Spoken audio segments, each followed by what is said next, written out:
আজকে আমি রান্না করব সয়াবিন। কেটে রাখা আছে এখানে আলু, আর এখানে ভেজে রাখা হয়েছে পটল।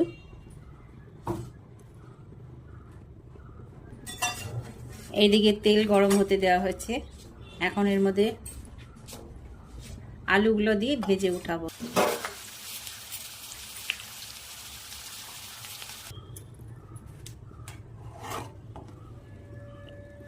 আলু আর পটলটা আলাদা করে ভেজে উঠিয়ে নিচ্ছি।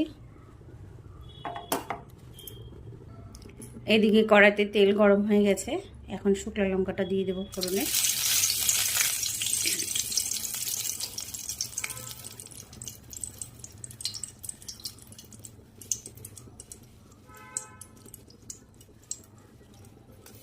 এক টুকরো দারচিনি আর 4টা এলাচ সম্বার দিয়ে দিলাম।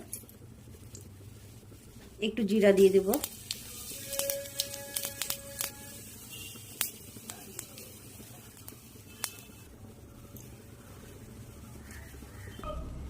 এদিকে রাখা হয়েছে মশলা বাটা, একটু আদা, একটু জিরা, কাঁচা লঙ্কা, একটু ধনিয়া দেওয়া হয়েছে, আর একটু শুকনো লঙ্কার গুঁড়ো দেওয়া হয়েছে লাল হওয়ার জন্য।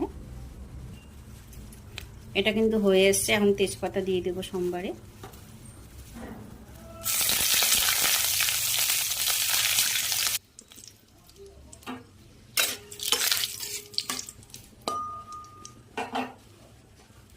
এখন এই মশলাটা দিয়ে দেবো বেটে রাখা।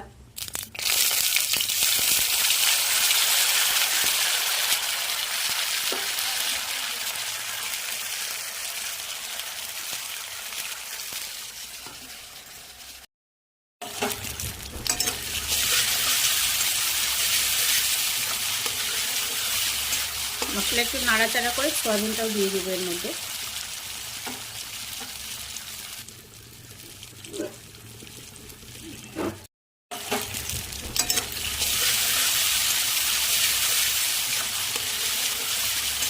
মশলা একটু নাড়াচাড়া করে সয়াবিনটাও দিয়ে দেবো এর মধ্যে।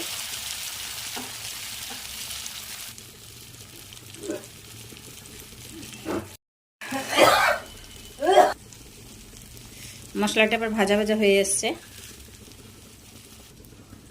সাইডে রাখা সয়াবিনগুলো এবার দিয়ে দেবো।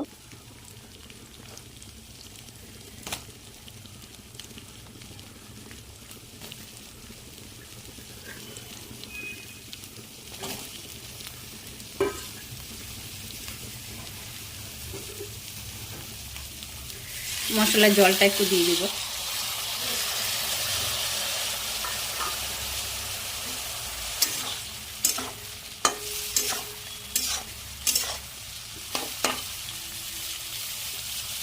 এটা কিছুক্ষণ হতে দিব।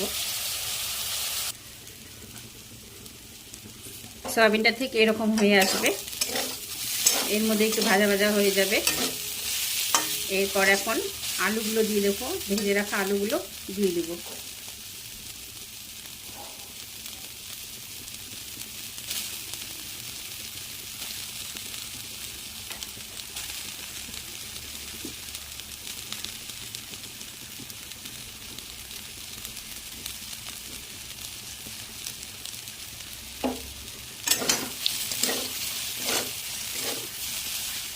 পটলটা কিন্তু এখনই দেব না।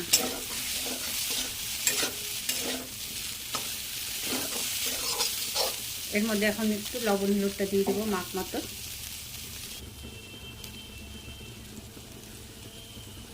লবণটা দিয়ে দিলাম।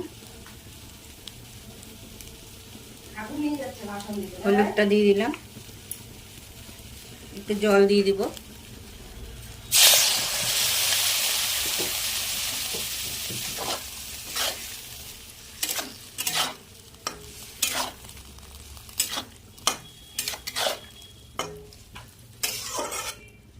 এটা কিছু হতে দেবো এইভাবেই।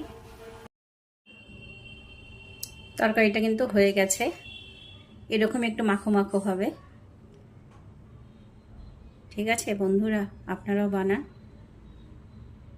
নিরামিষ এভাবে বানালে খেতে খুব ভালো লাগে। ঠিক আছে বন্ধুরা, টাটা।